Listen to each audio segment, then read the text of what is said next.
Bonjour à tous, j'espère que vous allez bien. En tout cas pour ma part, je vous avoue qu'aujourd'hui, j'ai un peu de mal. Je vous explique, ce matin je me lève de bonne heure, enfin très tôt, c'est-à-dire 4 heures au matin.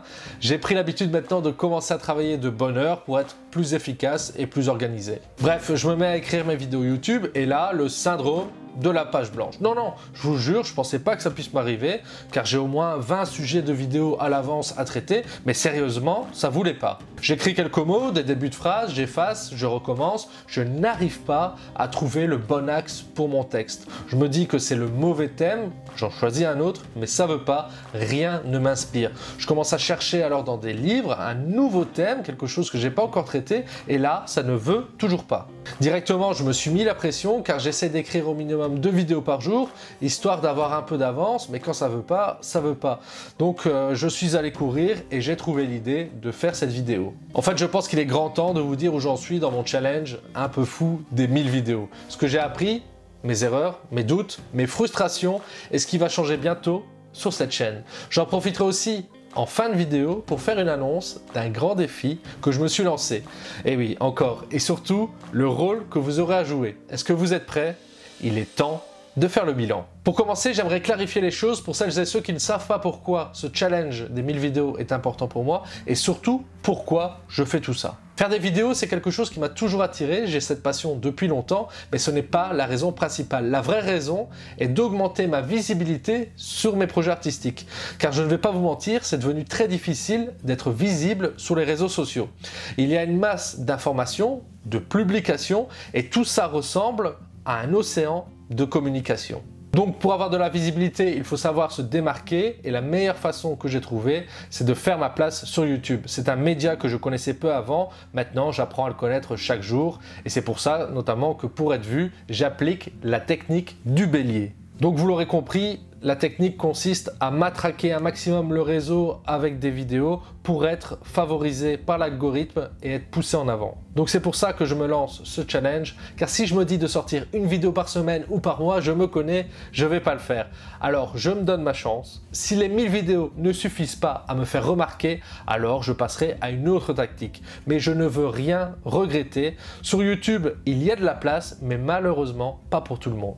Là où avant il y avait une portée naturelle des vidéos, là maintenant elle n'existe quasiment plus. C'est seulement après 1 ou 2 années de contenu régulier que YouTube commence à vous mettre en avant.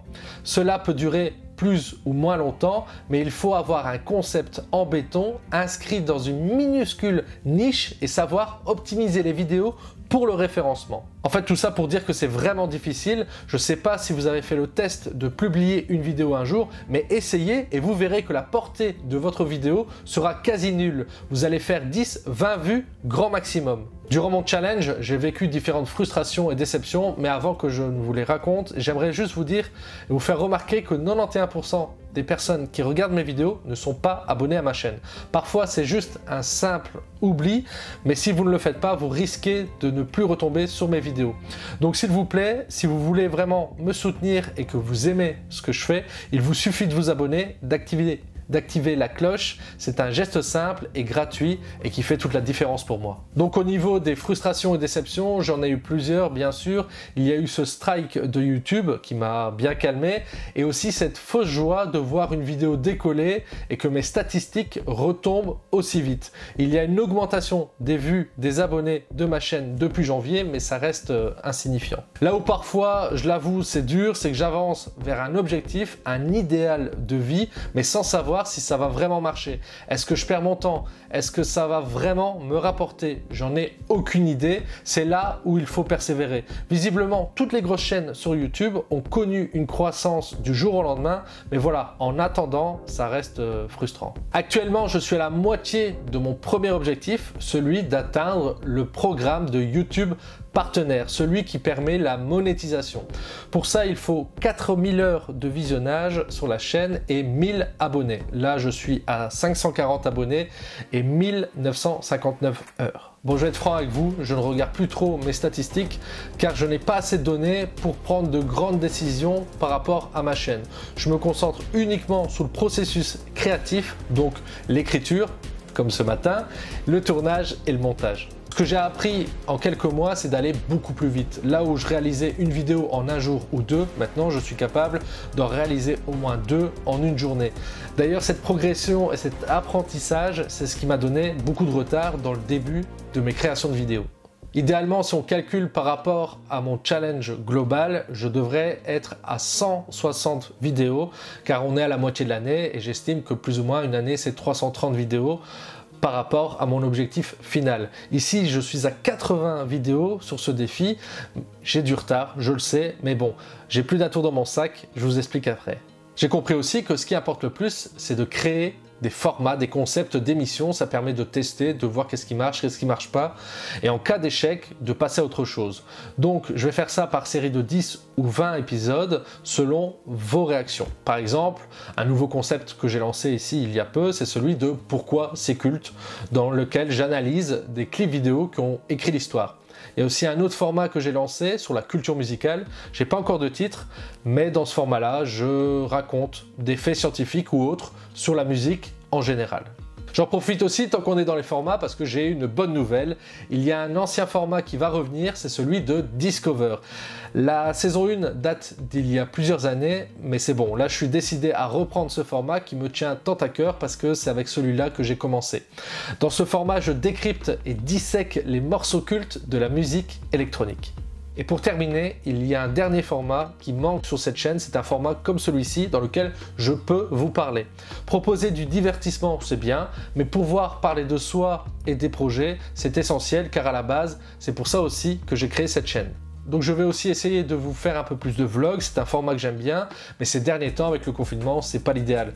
Je bosse exclusivement à la maison pour ma musique et pour mon activité de freelance en communication, et voilà, il n'y a rien d'exaltant. Le but de ce format, c'est de vous proposer autre chose qu'un gars qui travaille chez lui. Avant de vous annoncer ce nouveau défi un peu fou dans lequel vous aurez un rôle important à jouer, j'aimerais vous rappeler que cette chaîne va connaître une croissance uniquement grâce à vous.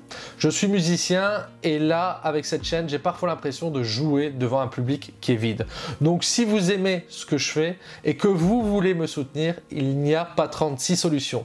C'est de liker, commenter et de surtout partager si un de mon contenu vous intéresse. Donc vous pouvez par exemple publier et partager sur votre mur Facebook ou bien envoyer une de mes vidéos à un de vos amis. Le seul moyen de me soutenir et de m'aider, c'est de passer à l'action. Je sais, ça peut paraître un peu rébarbatif de toujours entendre la même chose, mais c'est utile de rappeler à quel point votre interaction est cruciale et combien mon projet en dépend. Si je fais tout ça, c'est aussi dans un esprit de partage. Je me donne à fond pour que vous soyez satisfaits, je ne compte pas les heures car je le fais avec passion, mais c'est toujours dans un esprit de communauté car dans la vie, c'est seulement ensemble que nous pouvons y arriver. Et maintenant, il est grand temps de vous annoncer ce nouveau défi. Je l'ai trouvé ce matin en courant, en faisant mon jogging.